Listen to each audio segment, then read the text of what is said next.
आखिर ये कौन सा शख्स है जो कि नबी पाक के पीछे था, यानी पीछा कर रहा था और प्यारे आका को गिरफ्तार करके उन्हें कुफ़ारे मक्का के हवाले करना चाहता था। लेकिन अल्लाह पाक ने उसकी किस्मत ऐसी बदली कि उसे दीन ईमान की दौलत भी अता की और उसी वक़्त प्यारे आका ने उसके बारे में एक ऐसी बशारत दी जो कि बाद में पूरी हुई। हालाँकि ज़ाहिरी तौर पर तो वो नामुमकिन थी। आइए पस मंज़र जानते हैं। नबी पाक सल्लल्लाहु अलैहि वालैहि वसल्लम नबूवत का दावा करने के बाद जब अल्लाह के हुक्म से हिजरत के लिए निकलते हैं, तो प्यारे आका के साथ हज़रत अबू बकर सिद्दीक रज़ी अल्लाह ताला अन्हुम भी थे। उस वक़्त कुफ़ारे मक्का ने एक बहुत बड़ा इनाम, एक बहुत बड़ी कीमती चीज़ यानी ऊँट और 100 ऊँट, एक नहीं 100 ऊँट का इनाम रखा था कि माज़अल्लाह नाउज़ बिल्लाह नबी पाक को ज़िंदा या दूसरी हालत में कोई पकड़ के ले आए तो हम उसे 100 ऊँट देंगे। अब बहुत से लोगों ने इस बारे में सुना और कोशिश करने लगे कि भई हम इस इनाम को हासिल कर लें। अब उन्हीं में एक शख्स था जिसका नाम था सुराका बिन जहशम, या इनके बारे में सुराका बिन मालिक भी आता है। फिर इस बंदे ने जब इसे पता चला, किसी ने आकर बताया या कहते हैं कि शायद किसी चरवाहे ने ये खबर दी, तो इस बंदे ने अपना तेज़ रफ्तार घोड़ा दौड़ाया और दौड़ते-दौड़ते नबी पाक सल्लल्लाहु अलैहि वालैहि वसल्लम की तरफ आने लगा। हज़रत अबू बकर सिद्दीक़ रज़ी अल्लाह तआला अन्हुम ने नबी पाक को खबर दी तो प्यारे आका ने फरमाया चलते रहो, यानी चलते रहने का हुक्म दिया, पीछे ना मुड़ो, पीछे नहीं देखो। तो वो चलते रहे। फिर क्या हुआ कि अल्लाह के हुक्म से इस बंदे का घोड़ा गिर गया, यानी कि लुढ़का और वो गिर गया। तो ये फिर उठा और इसने उस वक़्त एक तरीका होता था कि तीरों के ज़रिए एक फ़ाल निकाला करते थे। इसने एक फ़ाल निकाली, यानी कि वो एक तरीके से एक, जैसे हम लोग तो इस्तिखारा करते हैं ना, लेकिन वो उनका एक अपना एक तरीका था जिसके ज़रिए वो ये मालूम करते थे कि ये जो मैं काम करने जा रहा हूँ ये ठीक है या नहीं। इसने तीर के ज़रिए फ़ाल निकाली। अब फ़ाल में इसको ना आई कि यानी कि ये जो काम तू कर रहा है ये ठीक नहीं है। लेकिन फिर भी 100 ऊँटों का इनाम बहुत बड़ा था, तो ये फिर घोड़े पे बैठा, फिर चला, घोड़ा फिर गिरा।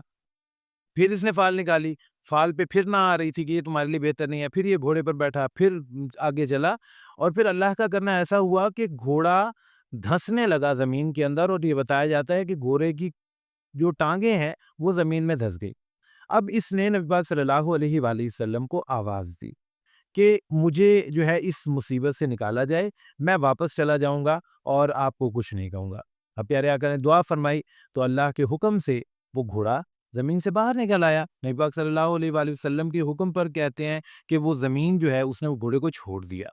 फिर क्या होता है कि वो कहता है कि मुझे अमान लिख दें, तो प्यारे आका उसे यानी कि उन्हें सुराका बिन जैशम को एक अमान लिख देते हैं और वो हुक्म पूछता है कि कोई खिदमत, तो प्यारे आका ने फरमाया नहीं, यानी कि मफ़हूम है कि बस ये है कि चले जाओ और किसी को बताना नहीं, यानी कि कोई किसी को पीछे मत आने देना। जैसे होता है कि इंसान दूसरे को बता देता है और वो पीछे लग जाता है, तो इस तरह। तो फिर वो वहाँ से चले गए।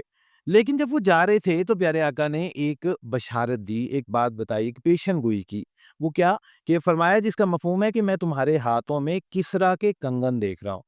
अब एट दैट टाइम किस्रा यानी जो ईरान का बादशाह था, वो एक बहुत बड़ी सुपर पावर थी, उनके पास बहुत माल था, बहुत बड़ी फ़ौज, आर्मी, ये वो। तो वो एक बहुत बड़ी सल्तनत थी। तो उस वक़्त एक आम बंदे का या एक आम से सरदार का ये सोचना कि मेरे हाथों में वो किस्रा के कंगन आएँगे, जो कि सोने के बड़े हुए बड़े वज़नी जो है ना वो कंगन थे और कहते हैं कि जब वो हाथ हिलाता था, बोलता था, वो आपस में बजते थे। तो उसे एक शान की अलामत समझा जाता था। तो हज़रत सुराका इस बात पर बड़े हैरान हुए कि ये किस तरह होगा। फिर नबी पाक सल्लल्लाहु अलैहि वालैहि वसल्लम के ज़रिए अल्लाह पाक ने मक्का को फ़तह कराया और फ़तह मक्का के बाद एक मौके पर हज़रत सुराका जो है वो प्यारे आका के पास आए और उन्होंने दीन इस्लाम को कबूल फरमा लिया। उसके बाद क्या होता है कि वक़्त गुज़रता जाता है और हज़रत अबू बकर सिद्दीक़ रज़ी अल्लाह तआला अन्हु का दौर आ जाता है, प्यारे आका पर्दा फरमा जाते हैं। और उसके बाद फिर हज़रत उमर बिन ख़त्ताब रज़ी अल्लाह तआला अन्हु का दौर आता है। आपको पता है कि हज़रत उमर के दौर मुबारक में बहुत ज़्यादा फ़तूहात हुईं। तो उन्हीं फ़तूहात में से एक फ़तह ईरान की भी थी। और फिर जब ईरान फ़तह हुआ तो किस्रा का वो जो सारा ऐशो-इशरत वाला सामान था, उसका ताज और उसके कंगन और उसका वो जो कालीन और इस तरह की सारी चीज़ें फिर वो लाई गईं, जहाँ पर अमीरुल मोमिनीन थे इनके पास। तो जब वो सारा सामान लाया गया तो कहते हैं हज़रत उमर रज़ी अल्लाह तआला अन्हु ने फरमाया कि सुराका कहाँ है? उसे बुलाओ। तो उस वक़्त तक हज़रत सुराका बिन मालिक रज़ी अल्लाह तआला अन्हु जो थे वो काफ़ी ज़ईफ़ हो चुके थे।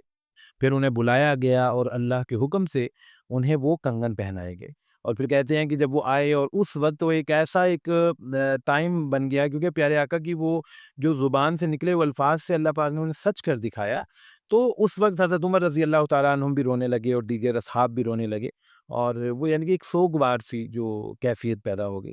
تو پیارے مسلمانوں، نبی پاک صلی اللہ علیہ وآلہ وسلم کی زبان سے نکلے ہوئے الفاظ یہ اللہ کے حکم کے مطابق ہوتے ہیں، اور وہ الفاظ پورے ہو کر رہتے ہیں۔